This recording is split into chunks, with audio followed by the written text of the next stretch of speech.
Атомной электростанции города.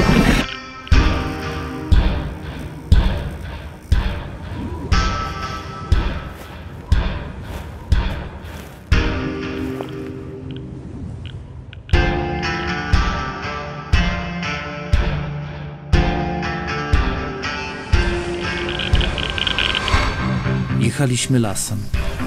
Niesamowita cisza. Tylko pod kołami trzask gałęzi. Do Prypeci dojeżdżaliśmy późną nocą. Przed nami był most. Gdy samochód wjechał na niego, ujrzeliśmy miasto, całe w świetle.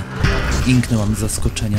Ogromne godła, długi slogan „Niech będzie atom robotnikiem, a nie żołnierzem” świecił się jak na najjaśniejszej widokówce. Pałac Kultury Energetyk owinięty był girlandami biegnących świateł. Trafiłam do niespotykanego królestwa światła.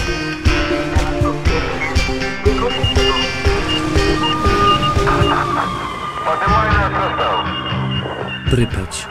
Puste miasto energetyków.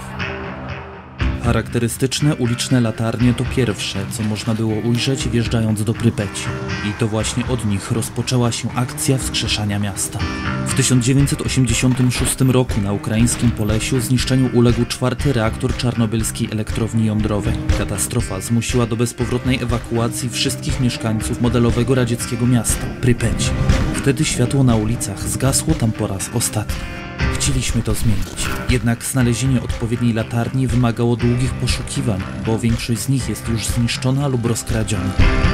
Udało się. Nawet pokrywa była nietknięta od czasu ewakuacji.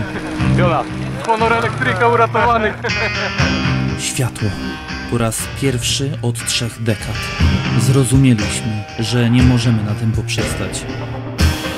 Po tak wielu latach przerwy lampy budziły się powoli.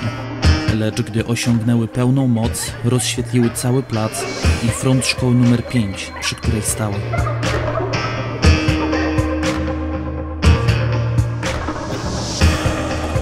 Zaplecze edukacyjne Prypeci było bardzo bogate i świetnie wyposażone. Szkoła numer 5 była najnowszą w mieście. Oddano ją do użytku zaledwie rok przed ewakuacją.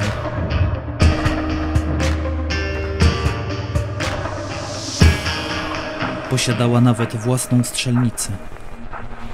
W drodze do niej spotkaliśmy Lisa Siemiona, jednego z nowych mieszkańców tych terenów. Do strzelnicy rzadko kto zagląda, lampy więc przetrwały.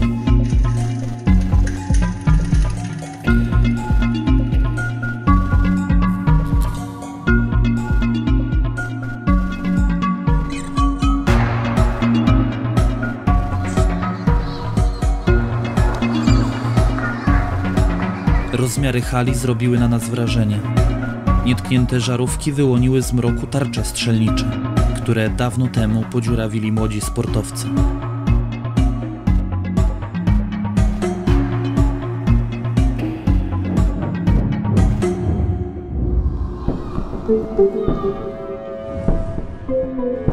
Czas iść dalej. Szkoła numer 2 przywitała nas dziesiątkami wybitych okien. Jednak na tle innych budynków ten zachował się zaskakująco dobrze, a wraz z nim jego oświetlenie.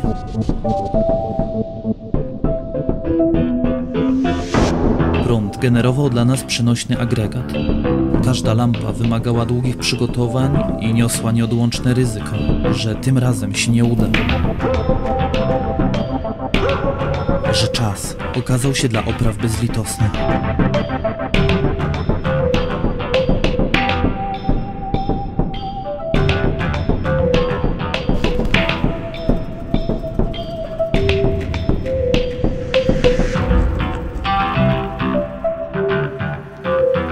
Ale oświetlenie szkoły numer 2 zaskoczyło nas zupełnie. Ale jasno!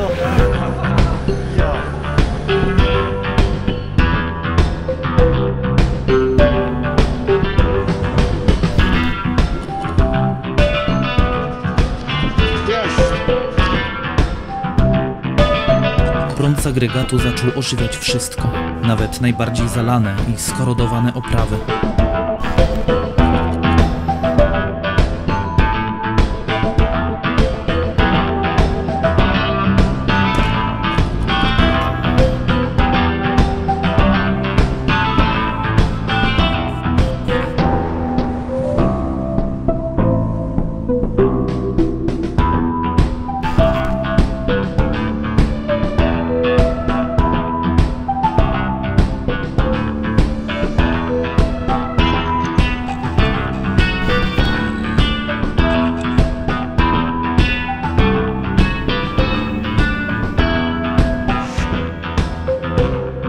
czuliśmy, jakby za chwilę do sal mieli wrócić uczniowie.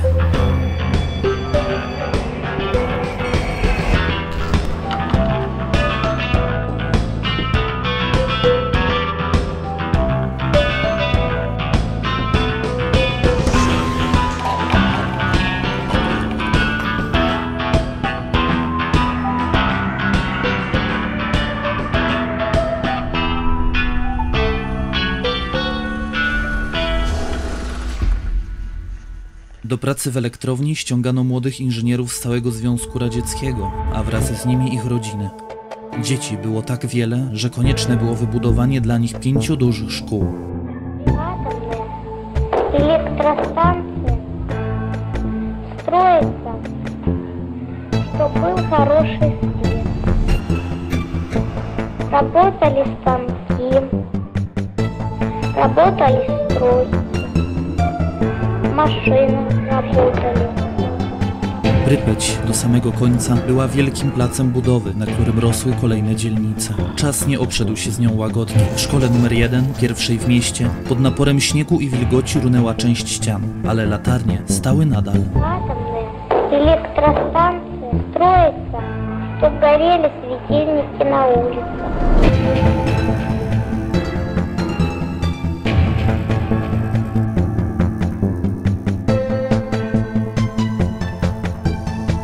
Zadziałały za dnia, dały światło i nocą. Na chwilę do życia powróciły również szkolne sale.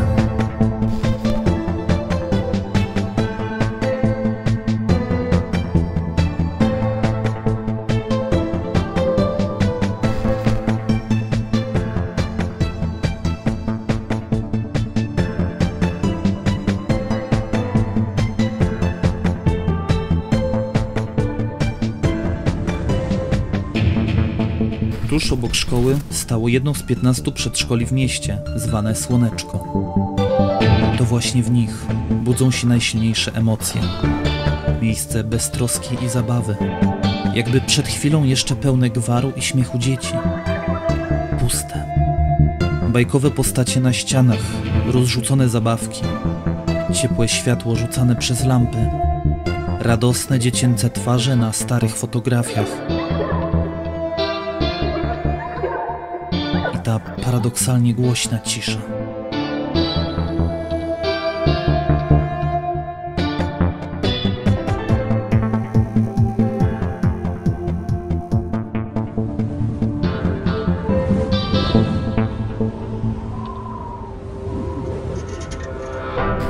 Dla starszej młodzieży w pobliżu Placu Centralnego powstało technikum zawodowe numer 8.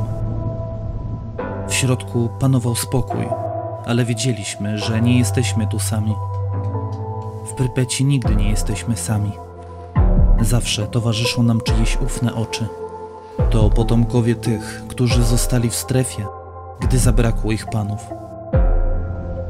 Po awarii w technikum ulokowano urząd kontroli dozymetrycznej, dlatego w jednym z budynków znaleźliśmy bramki dozymetryczne. Tu jest jeszcze siatka. Kurde, tu są kable wszystkie. Ale też zapasy neonów. Mnóstwo tu jest sprawnych.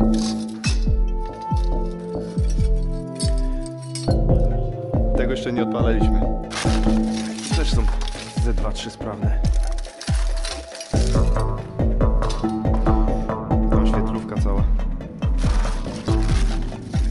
By móc je rozświetlić, prócz agregatu potrzebowaliśmy specjalnego transformatora rozproszeniowego. Tutaj się świeci, tam też, ale nie zapala dalej. Na tym się kończy. Ich kolor do ostatniej chwili był zagadką.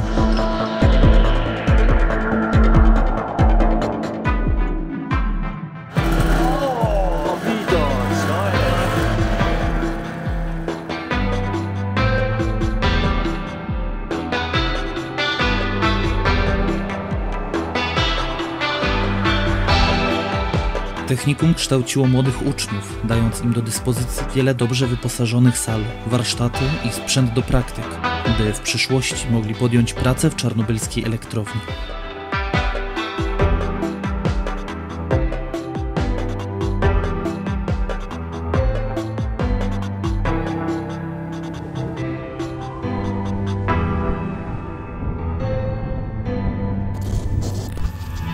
sąsiedztwie technikum, w samym sercu miasta, wybudowano centrum handlowe.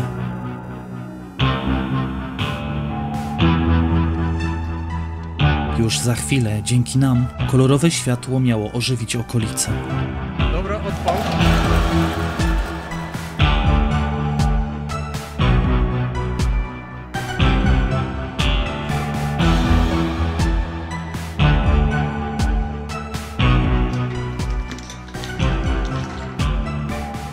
Budynek mieścił restaurację i duży sklep samoobsługowy. Gdy popłynął prąd, sklepowe oświetlenie pozwoliło zobaczyć nam dawne szyldy. Sery, twarogi, soki owocowe i warzywne. Zwykłe produkty, a tak niezwykłe w tym miejscu. Ale nie był to jedyny tego typu pawilon.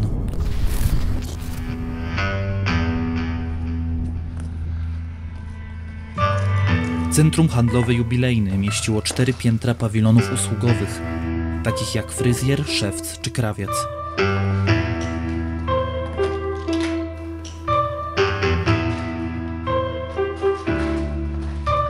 Na jego szczycie znajdował się neonowy napis. Znaleźliśmy 2 sprawne litery. Zdawało się, że to niewiele.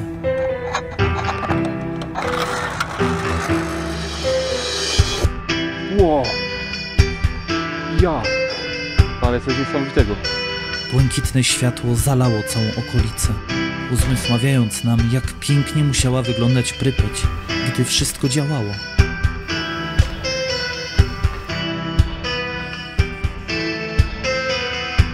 Z dachu centrum widać było słynny basen lazurowy, a także stadion miejski, przypominający o bogatym życiu sportowym mieszkańców Prypeci.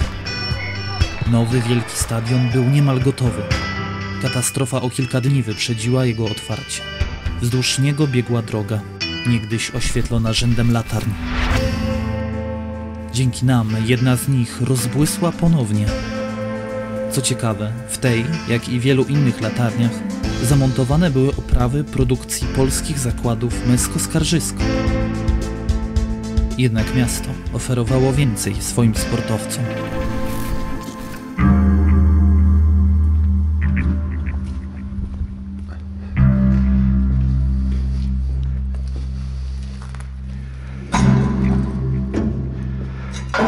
Na zachodzie Prypeci stanął sklep sportowy Rekord, bogato zaopatrzony, gdzie można było zakupić nawet rowery i motorowery.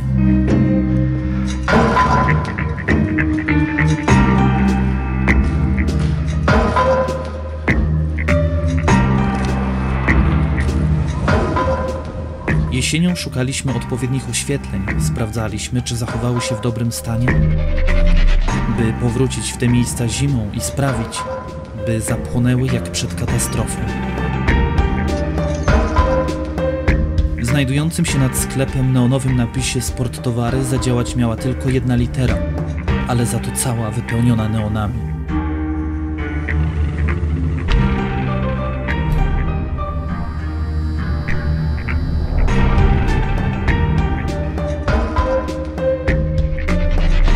Aktywność fizyczna obecna była wszędzie, od najmłodszych lat. Od pływania po biegi miejskie w cieniu pomnika Prometeusza, wymownej mitycznej postaci. Prometeusz dał ludziom ogień, jak elektrownia dała światło.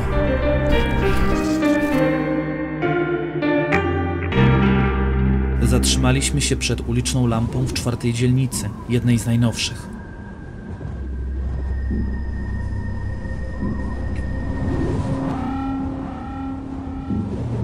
Prypeć nocą to miejsce złowrogie, tajemnicze.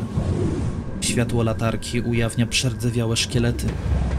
Trudno uwierzyć, że w mroku naokoło czai się centrum niegdyś dumnego miasta. I wszechobecne bloki z wielkiej płyty. Setki mieszkań, z których każde skrywa własną historię.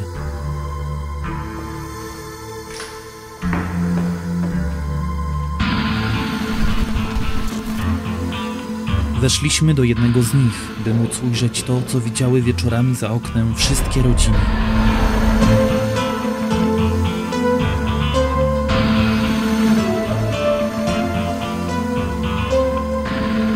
Światło oprawy parkowej rozjaśniło okolice.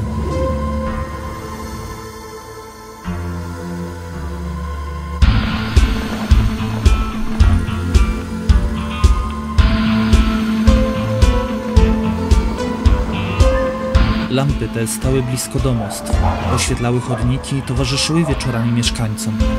Ci po pracy lub szkole mogli odpocząć w domu kultury, w kinie czy kawiarniach, z których jedna znajdowała się przy porcie rzecznym.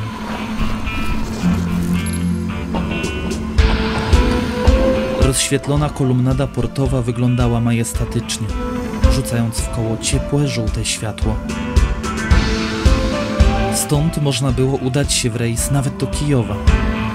Niegdyś nie było tu ani jednego drzewa i każdy mógł ujrzeć niezwykły widok na centrum Prypeci.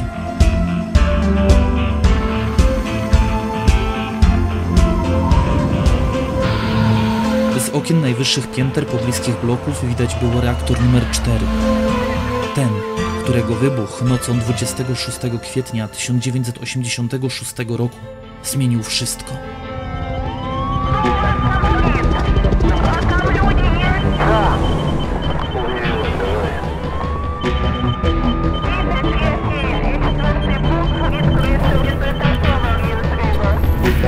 Nowoczesny szpital miejski nr 126. Ogromny kompleks, dobrze wyposażony i gotowy na zmaganie się z każdą chorobą. Za wyjątkiem tej, którą wywoływała radioaktywność.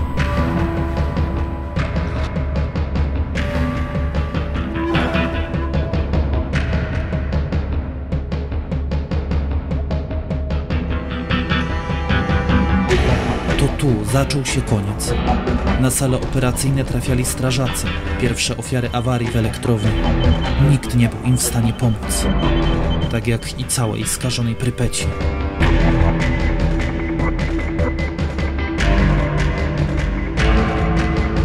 Lampy te oświetlały lekarzy, na próżno próbujących powstrzymać śmiercionośne promieniowanie. Na dachu budynku umieszczony był neonowy napis: zdrowie narodu, bogactwem kraju. Radiacja zabrała zdrowie i wygnała ludzi, skazując tę część Polesia na wymazanie z mapy.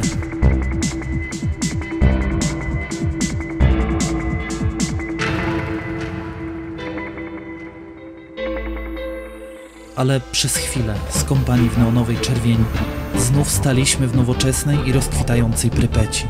W miejscu, gdzie rodzili się kolejni jej mieszkańcy i gdzie po raz pierwszy zawitała radioaktywna śmierć.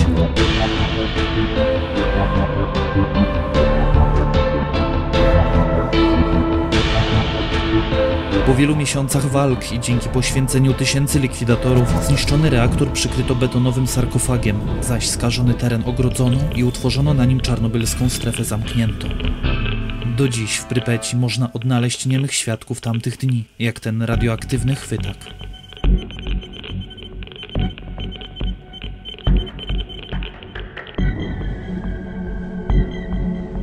Najdłużej w mieście tliło się życie w zakładach produkcyjnych Jupiter. Działały jeszcze kilkanaście lat po ewakuacji. Opracowywano tu metody walki z radiacją. Nie zawsze się nam udawało. Nieraz, mimo przygotowań, lampy nie były w stanie zapłonąć. Co się stało?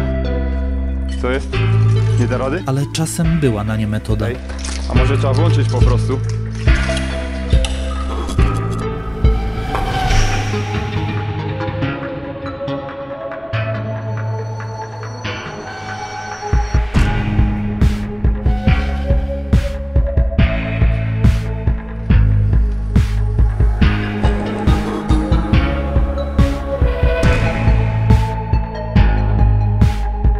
Zakłady Jupiter były drugim po elektrowni, największym pracodawcą w Prypeci.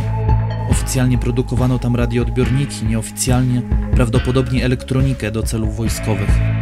Po awarii działalność zakładów podporządkowano akcji ratunkowej.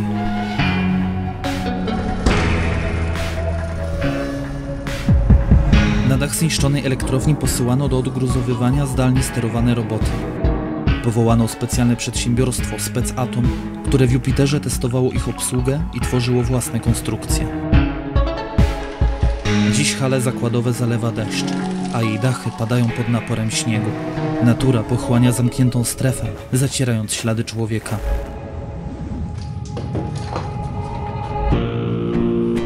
Minęło tak wiele lat. Przez kilka chwil mogliśmy w blasku prawdziwych neonów zobaczyć, jak dobre miejsce do życia odebrała dawnym mieszkańcom awaria. W końcu musieliśmy wyłączyć prypeckie lampy. Towarzyszył nam smutek, bo wiedzieliśmy, że już nigdy nie zapłoną. Lampy przestały świecić, jak owego kwietniowego dnia, gdy Prypeć zgasła na zawsze.